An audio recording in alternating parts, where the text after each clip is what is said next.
வணக்கம். தமிழ் ஃபுட் கார்னர்ல இன்னைக்கு வெண்டைக்காய் பச்சடி பண்ண போறோம். இந்த பச்சடி பருப்பு சாதம், சாம்பார் சாதம், தயிர் சாதம் எல்லாத்துக்குமே சைட் டிஷ்ஷா வச்சு சாப்பிட்றதுக்கு சூப்பரான டேஸ்டா இருக்கும். இப்போ எப்படி பண்றதுன்னு பார்க்கலாம்.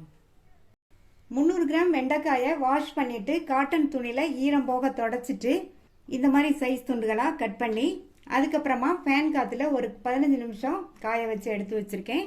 இந்த மாதிரி பண்ணோம்னா வெண்டைக்காயில் உள்ள விழுவிழுப்பு தன்மை எல்லாம் குறையும். இப்போ பச்சடி பண்ண ஸ்டார்ட் பண்ணலாம். ஸ்டவ்வில் ஒரு பேன் போட்டு சூடு பண்ணியிருக்கேன். அதில் 1 டேபிள் ஸ்பூன் எண்ணெய் சூடானதும் அதில் அரை டீஸ்பூன் கடுகு பொரிஞ்சதும் அரை டீஸ்பூன் சீரகமும் சேர்த்து நல்லா சீரகத்தையும் பொரிய வச்சுருங்க. இந்த மாதிரி பச்சடிக்கு சீரகம் சேர்த்தோம்னா நல்லாயிருக்கும். அடுத்து கறிவேப்பிலை சேர்க்குறேன். இது கூட ஒரு கட் பண்ண காஞ்ச மிளகாய். அடுத்து ஒரு மீடியம் சைஸ் பெரிய வெங்காயத்தை இந்த மாதிரி சைஸ்க்கு கட் பண்ணி அதையும் சேர்த்துட்டு இந்த வெங்காயத்தை லைட்டாக வதக்கி விட்டால் போதும். ஏன்னா நம்ம அடுத்து வெண்டைக்காயை சேர்த்து வதங்கும் போது இந்த வெங்காயமுமே சேர்த்து வதங்கிடும். அதனால் லைட்டாக வதக்கி விட்டுக்கோங்க. அடுத்து கட் பண்ணி வச்ச இந்த வெண்டைக்காயை சேர்த்துக்கலாம். இந்த வெண்டைக்காயை மீடியம் ஃப்ளேமில் வச்சு நல்லா வதக்கிக்கணும். இந்த மாதிரி வதக்கிட்டோம்னா வெண்டைக்காயில் உள்ள விழுவிழுப்பு தன்மை கொஞ்சம் கூட இல்லாமல் வதங்கிடும். அந்த அளவுக்கு வதக்கிக்கணும். இப்போ ஒரு 2 நிமிஷம் கிட்ட வதக்கியிருக்கேன். வெண்டைக்காயில் இன்னுமே விழுவிழுப்பு தன்மை தெரியுது பாருங்க. இன்னுமே நல்லா இதனுடைய விழுவிழுப்பு தன்மை போகிற அளவுக்கு வதக்கிக்கணும்.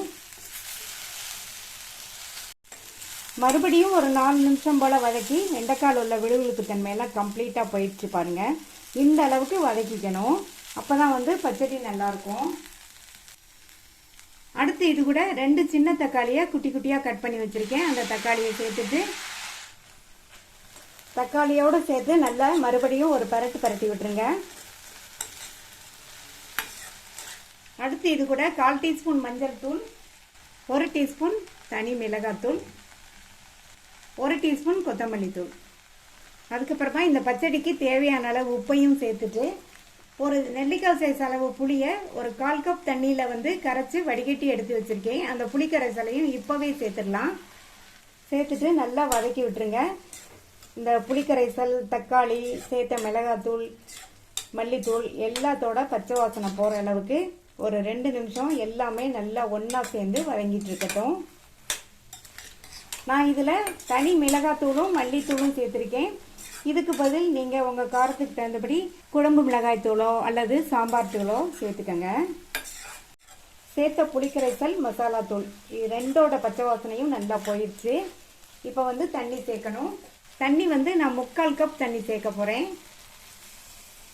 இந்த அளவு தண்ணி சேர்த்தா போதும். இதுக்கு மேலே தண்ணி சேர்க்க வேண்டியதில்லை. இப்போ மூடி வச்சிடலாம். நல்லா எல்லாம் ஒன்று சேர்ந்து கொதித்து பச்சடி பக்குவத்துக்கு வற்றி வரட்டும். எல்லாம் நல்லா ஒன்று சேர்ந்து கொதித்து நம்ம சேர்த்து தண்ணியும் ஓரளவு வற்றி பச்சடி ரெடி ஆயிடுச்சு. இந்த கன்சிஸ்டன்சி இருந்தால் கரெக்டாக இருக்கும்.